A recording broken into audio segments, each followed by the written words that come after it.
அரசாங்கம் பார்த்து அந்த ஸ்டூடெண்ட்டுக்கு சீட்டு கொடுக்கணும்னு சொல்லியாச்சுன்னா கொடுத்து தான் ஆகணும். தி private management should not deny that. இந்த உரிமை எங்கிருந்து வருதுன்னா இந்திய அரசியல் அமைப்பு சட்டம், தி இந்தியன் கான்ஸ்டிடியூஷன், ஆர்டிகல் 21A. எல்லா குழந்தைகளுக்கும் படிப்பதற்கு ஒரு அடிப்படை உரிமை இருக்கிறது. It's a fundamental right. நமக்கு என்ன உரிமைகள் இருக்கிறது, அந்த உரிமைகள் மறுக்கப்பட்டால் என்ன செய்யணும், யாருக்கிட்ட போய் முறையிடணும் என்ற தெளிவு வரணுன்றதுக்காகத்தான் இந்த பதிவுகளை வானமே இல்லை அறக்கட்டளையின் சார்பாக நான் ஏற்றிட்டு வரேன். இந்தியாவில் இருக்கக்கூடிய எல்லா சட்டங்களுக்கும் பிரதானமான சட்டம் ஒன்று இருக்கிறது என்றால் அது தி கான்ஸ்டிடியூஷன் ஆஃப் இந்தியா, இந்திய அரசியல் அமைப்பு சட்டம். 2 நாளைக்கு முன்னாடி ஒரு ஜட்ஜ்மெண்ட்டுங்க.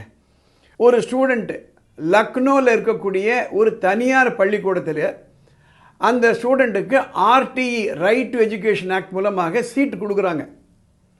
அந்த குழந்தை போய் கேட்குது, எனக்கு சீட்டு கொடு, கவர்மெண்ட்டில் கொடுத்துட்டாங்க. ஆனால் அந்த பள்ளிக்கூடம் கொடுக்க மாட்டேன்னு சொல்லுது. ஏன் கொடுக்க மாட்டேன்னு சொல்லி, you are not eligible for it. அந்த பேரண்ட்ஸ் உடலையே நேராக அலகாபாத் ஹைகோர்ட்டுக்கு போகிறாங்க. அந்த ஹைகோர்ட்டில் என்ன ஜட்ஜ்மெண்ட் வருது, அந்த குழந்தைக்கு எலிஜிபிலிட்டி இருக்குன்னு அரசாங்கம் சொன்னதுக்கு பிற்பாடு அந்த தனியார் பள்ளிக்கூடம் அந்த குழந்தைக்கு அட்மிஷன் கொடுத்து தான் ஆகணும். அதை எதிர்த்து அந்த பள்ளி நிர்வாகம் சுப்ரீம் கோர்ட்டுக்கு போகிறாங்க. சுப்ரீம் கோர்ட் 2 நாளைக்கு முன்னால் என்ன ஜட்ஜ்மெண்ட் கொடுக்குதுன்னா, அரசாங்கம் பார்த்து அந்த ஸ்டூடெண்ட்டுக்கு சீட்டு கொடுக்கணும்னு சொல்லியாச்சுன்னா கொடுத்து தான் ஆகணும். தி private management should not deny that. இந்த உரிமை எங்கிருந்து வருதுன்னா இந்திய அரசியல் அமைப்பு சட்டம், தி இந்தியன் கான்ஸ்டிடியூஷன், ஆர்டிகல் 21A. எல்லா குழந்தைகளுக்கும் படிப்பதற்கு ஒரு அடிப்படை உரிமை இருக்கிறது. It's a fundamental right. எதற்காக இந்த பதிவுகளை போகிறேன்னா, ஏற்கனவே பலமுறை நான் சொல்லிட்டேன், இது மெத்த படித்த வழக்கறிஞர்களுக்காகவோ சட்டத்துறையில் இருக்கவங்களுக்காகவோ அல்ல. இது போன்ற ஜட்ஜ்மெண்ட் அவங்களுக்கு எல்லாருக்கும் தெரியும். ஆனால் ஒரு சாதாரண டாக்ஸி டிரைவர், ஆட்டோ ரிக்ஷா ஓட்டுறவங்க, இல்லை ஒரு கம்பெனியில் பணியாற்றுவர்கள், ஒரு சாதாரண ஹவுஸ் ஒய்ஃபு, இவங்களுக்கு தெரியுமா? அதற்காகத்தான் இந்த பதிவுகளை நான் ஏற்றிட்டு வரேன்.